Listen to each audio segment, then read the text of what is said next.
400 of us on 3 ships. We're the very last of the Resistance. There were 4 ships, the Ninka, or Holdo's cruiser, Vigil, Anodyne, and the Radis, not to mention the 30 or so U-55 orbital load lifters that escaped the planet. That's Admiral Holdo? Battle of Chiron Belt, Admiral Holdo? How did Poe never know what Holdo looked like? Did Poe never see Holdo before on the base they just escaped from? Or did she never visit the base? Was she on the cruiser Ninka the entire time and never landed on the planet and just rendezvoused with the fleet in orbit? And if she's a war hero, or at least associated with the Battle of Chiron Belt, I think the Resistance would want to paste her face all over the propaganda posters, or at least have an internal memo saying, hey, our Admiral did this, and here's a picture of her. So how can Poe not know what some of the senior brass in the Resistance even look like? And we need to shake them before we can find a new base, so what's our plan? Our plan, Captain? Not Commander, right? Wasn't it Leia's last official act to demote you for your Dreadnought plan? It was Poe's plan to attack the Dreadnought. So it was Poe's plan here. That's good to know, but Leia obviously approved of it, or it wouldn't have gone through. It was planned well in advance. There was no time, since the Dreadnought came out of nowhere, which means it was premeditated. So why did Leia not like Poe's plan while they planned it, and while they executed it? Additionally, why is Holdo rubbing this in Poe's face for losing their bombing fleet, even though they did their job, or for him being demoted? Didn't she know the bombing fleet were ill-equipped? If it wasn't for Poe's plan, everyone, at least on the Radis, would have died. Is she aware that they're at war? I just want to know what's going on. Of course you do. I understand. I've dealt with plenty of trigger-happy flyboys like you. Why is Holdo insulting Poe? A captain, let alone a commander, is not some trigger-happy flyboy. He's proven himself. This is the guy who blew up Starkiller Base, who took a risky mission and found the hidden map piece to where Luke Skywalker was, who single-handedly destroyed every point defense cannon on the Dreadnought in record time to allow bombers to do their job, whose plan saved the Radis. This is not how you create a sense of leadership after now taking command of a position you've just been given by default. What is this person's problem? You're impulsive, dangerous, and the last thing we need right now. So stick to your post and follow my orders. Poe is just asking a simple question. But let's say that Holdo is correct, that Poe is all of these things, and that we don't need such a personality in charge of a light fighter. Fine. But Poe asked a simple question. What's the plan to shake off the First Order? Why is Holdo deflecting the question and trying to make Poe feel bad? How does this help anyone? They're on the same side. All she had to say was, this is a need-to-know operation, or words to that effect. Not downplay a hero who just saved everyone the third time round. Additionally, it would be really great to tell the audience what the heck is going on. Just inform us. Heck, lie to us. Give us something to wrap our heads around, a standing order, or anything really. We need a plot goal. So the First Order is only tracking us from one destroyer, the lead one. I like where your head's at, but no, they'd only start tracking us from another destroyer. But if we sneak on board the lead destroyer and disable the tracker without them realizing, they won't realize it's off for one system cycle. Assuming this is correct, which one is the lead Star Destroyer? There's all kinds of Imperial ships out there. Just because one is physically in the lead doesn't mean that's the one running the lightspeed scanning process. And why would Snoke's Super Dreadnought be a lead destroyer? Does it have the same bridge configuration, or A-class process, or dedicated power breaker as the other Star Destroyers? I wouldn't think so. Additionally, why couldn't another ship run the same process simultaneously? Don't they have the same hardware? Especially if they're tracking at least 4 ships simultaneously? What if all 4 ships went to hyperspace at the same time? Would the other 3 ships just get away? And how is anyone going to get on board to disable the process when the First Order are actively firing upon the Radis and accompanying ships? Don't you think they'd notice every ship coming at them, since no other enemy ships are? So this really isn't a plan yet. This is just a goal to achieve with obvious hurdles. sneak on board. Disable the tracker. Our fleet escapes before they realize. Snoke's ship is not a Star Destroyer. This is a Mega-class Star Dreadnought. Just by looking at it, It is a completely different design than any of the other ships. It is massive in comparison. Its interior and various other systems would be drastically different. Yet Finn is telling us that he previously mopped the power breaker from Snoke's ship.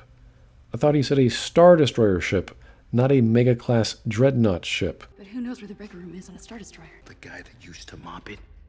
If I can get us there, I can shut their tracker down. The software and hardware configurations, the hallways, the network systems, even the naming conventions on some of the rooms, this is all the same in all the other Star Destroyer ships? And the rest of the ship is just, what, 100 times larger, just stretched out? So Finn will just figure out how to get there because he mopped a Star Destroyer's power breaker room. Additionally, Finn and Rose are just speculating that this is how this all works.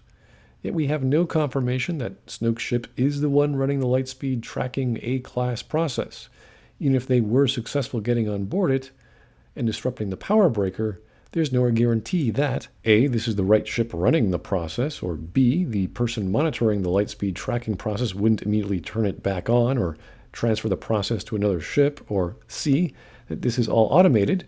It's one giant network system, and if turned off, the process would instantly jump or start up on another ship, or heck, even just use another power breaker, or D, it's already running on all ships, since there are at least 4 rebel ships to track if they go to lightspeed, and it'd be smart to track them all before they do so. There was only one ship tracking the Raddus. The First Order just got lucky in that they all went to lightspeed, and all the other rebel ships just arrived at the same destination. Additionally, what's the escape plan? Do Finn and Rose just sacrifice themselves? How do they return to the fleet within 6 minutes? These details are necessary for the audience to believe that any of this is even possible, or something that these people are actually going to do. But none of this was ever going to happen in any believable way, because the author knew these events wouldn't come to pass. This strips believability, the stakes, and tension when things aren't clearly expressed, especially a plan as complicated as this. Remember, lightspeed tracking is all experimental tech. Finn and Rose are only guessing how this works. They've never seen it before. They've never used it. One's a grease monkey and the other is a janitor. They're not engineers or scientists. This could be a Class Z process, or be running on all the ships, or on backup power, or whatever.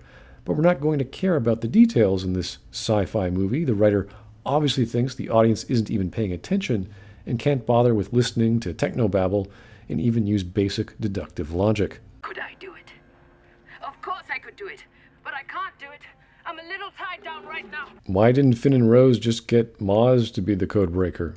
Seems she can do the job. They all trust her. They obviously know where to find her. Go help her with her union dispute fight thing, and she'll be thankful, and off we go. That would be easier than trying to convince some stranger to go on some crazy suicide mission against the First Order. Or is distance and fuel a problem? Is this a long-range video call?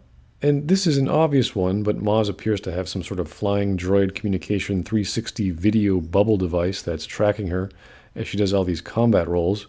That's neat and unexplained, but remember how we had a problem with making a long-range distress call? That we had to find a base with enough power? We need to find a new base. One with enough power to get a distress signal to our allies, scattered in the outer rim. Why can't we just ask Maz to send the distress call? Surely she has some amazing technical know-how and connections to help out the remnants of the Resistance. Just click forward on her email inbox. Is that too much to ask? Because we could really use some backup right about now. And this is all supposing sending a signal or distress signal was in fact a subplot. We're not exactly sure right now what we're trying to achieve in this story because of this. This is a plot hole. Why did Finn give the binary beacon to Poe? Remember how Finn previously wanted to escape the ship so when Rey returns she doesn't come back to danger? Well, Finn is about to leave the ship. Why would he want to still put Rey in danger? If he's going to CANTO BIGHT, isn't that safer than here? Why not just drop the beacon on the beach or something? Maybe leave a message with it? And this brings up 2 more plot holes. How are they getting to CANTO BIGHT? So someone has to go and find the master codebreaker. How are they going to do that if the codebreaker is on another planet? Wouldn't the First Order just track them through hyperspace? And if they can do that, why doesn't just every ship escape through hyperspace? Additionally, the second plot hole is they apparently have enough fuel to do so, so why not just start siphoning fuel from all these 30 or so smaller ships and then make a series of jumps? Does the Raddus use different fuel or need a whole lot more? How many hyperspace ships do we actually have? Could we maybe just take a count of see if we could use all of them at the same time to escape? Wouldn't it be a good idea if we had multiple hyperspace vehicles? Surely the First Order can't track all of them. And could they even follow everyone? Do they have enough ships to do so? Wouldn't it be easier to just run away at hyperspace in all directions? So these three things break the narrative and character plots. 1. Finn giving the beacon to Poe, when his original plan was to escape so Rey could return to safety, yet now he's going to a neutral planet where Rey could return to safety if he only kept the beacon. 2. A distress call can be made to Maz Kanata, and thus broadcast to others, and thus could attack the First Order. And 3. Finn and Rose can get to CANTO BIGHT through hyperspace. We should equally have some fuel left over to power the Raddus, or at least other transport ships to jump to hyperspace as well, and at least have the majority of ships survive. If these are the case, then the whole conflict of a slow-speed car chase in space would cease to be.